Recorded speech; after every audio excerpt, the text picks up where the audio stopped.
Okay, I've got a question for you guys. Who likes nature? Me. Yeah? Who likes science? Me.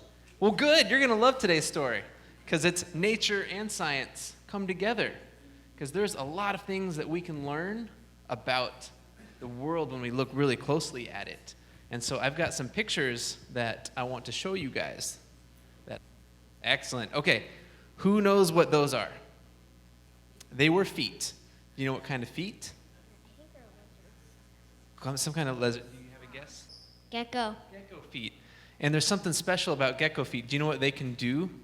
They can climb up surfaces, even like glass that's totally smooth. What's your question? What's the difference between a lizard and a gecko? In Petri Mess, gecko had, in Petri Mess, there's a gecko that climbs and he actually talks. Oh, wow. That's awesome.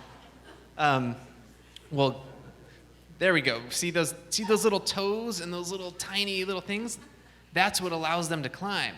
And now that we have microscopes, we look really closely under their feet, and now we're finally developing technology that lets us climb glass like geckos. You see that on the right, how it has little tiny pieces?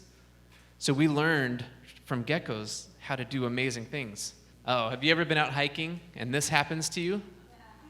Those are called burrs, and they can stick to your clothes.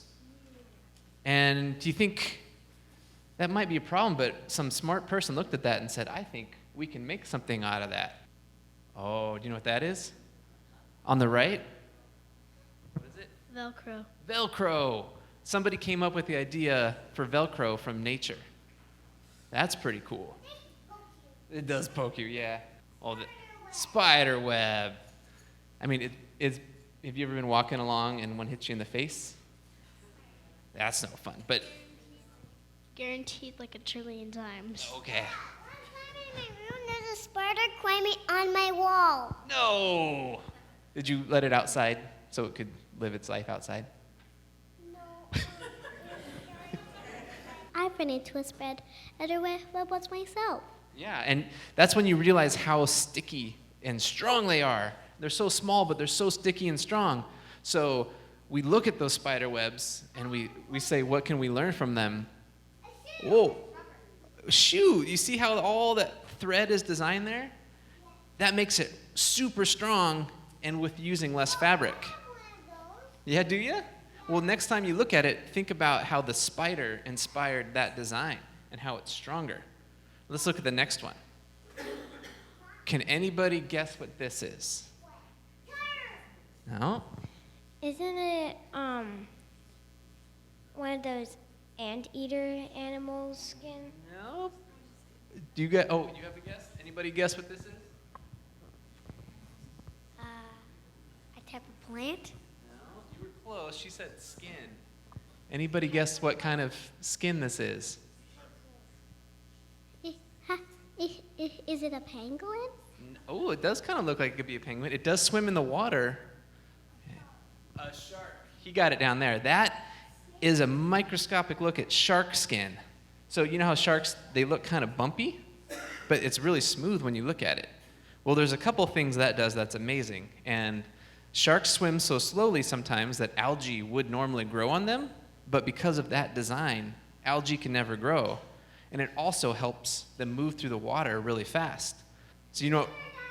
So we made swimsuits out of material that looks like shark skin. And do you know what happened?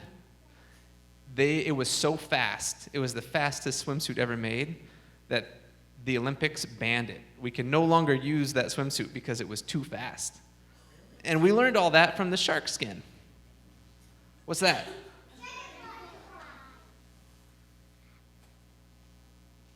Wings. Wings, yes, dragonfly wings. Have you guys ever watched a dragonfly fly? It just goes here, there. I've caught one. Yeah. It was at Martinez. They have a lot of dragonflies there? Yeah. Well, next time you go there, watch how they fly and move. It's unlike anything else. Yeah, last time Dad got a bite of them. Oh, no. Well, It was on his face. well, sometimes nature can be scary too, but In this case, we're looking at how it flies. If you go to the next one, ooh, guess what that is? It's a mini drone helicopter that we looked at the shape of the dragonfly and how it flies. And we think we're pretty clever because we came up with it. But really, the dragonfly has been doing it for thousands of years. Yeah. The size of them, because they're that small, the helicopter's like that big. Yeah. Anybody know who this picture is? I know. The Wright brothers. The Wright brothers. And do you know how they learned how to build an airplane? They went out to the beach and they watched birds fly.